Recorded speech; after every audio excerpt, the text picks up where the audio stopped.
We've been studying the Greek perfect tense form in the indicative mood, but what about the perfect outside the indicative mood? Well, first the good news. The good news is that there are very few perfect imperatives, and they're easy to spot actually. Very few subjunctives, and we're not going to worry about those right now. Same with the infinitive. There are only two forms for the perfect. But the perfect participle can be bewildering and complex. Now, remembering that for the active and middle voices, the participle will be translated simply as an ing word. But the forms need to be recognized and ultimately mastered. Let's have a look at these forms. First, we have reduplication, just like in the indicative mood. Because remember, reduplication is not like the augment. The augment only occurs in the indicative mood and not outside it. Reduplication occurs across the moods and in the participle. So there's the reduplication. We have the verbal stem. And then in this active masculine paradigm, we have kos, kotos, koti, kota, kotes, koton, kosin, and kotas. These endings will not be entirely unfamiliar, but not easily predictable. You need to really study them and learn them.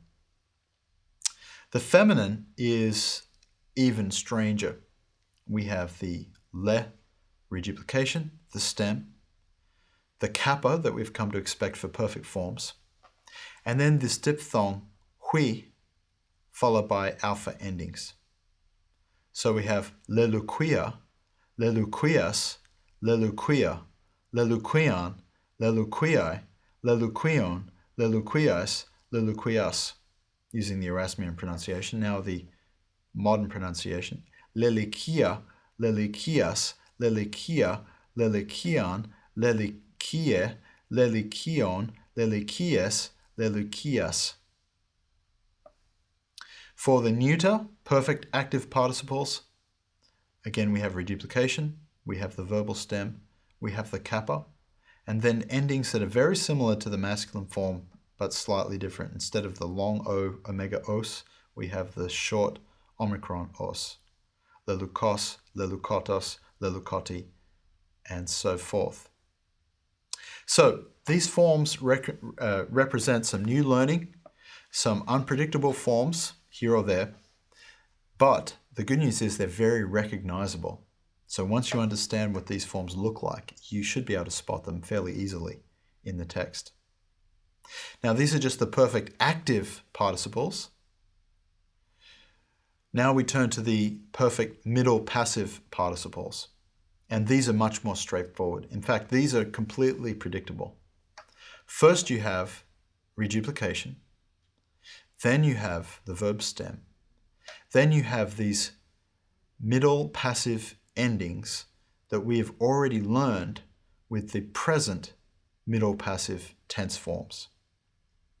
Lelumenos, lelumeni, lelumeno, lelumenon, lelumenoi, lelumenon, lelumenois, lelumenus. With the modern pronunciation, lelimenos, lelimenu, lelimeno, lelimenon, lelimeni, lelimenon, lelimenis, lelumenos. I won't go through all the rest, but they're predictable. The feminine has the feminine endings we've already learned from the present middle passives. The neuter, the same. The neuter endings from the present middle passives. So the way to distinguish the perfect middle passives is simply by the reduplication. The reduplication will give it away. So that rounds out the perfect participle. There's some complexity. There are a high number of forms to be learnt, but they are easily recognizable once you understand how they are formed.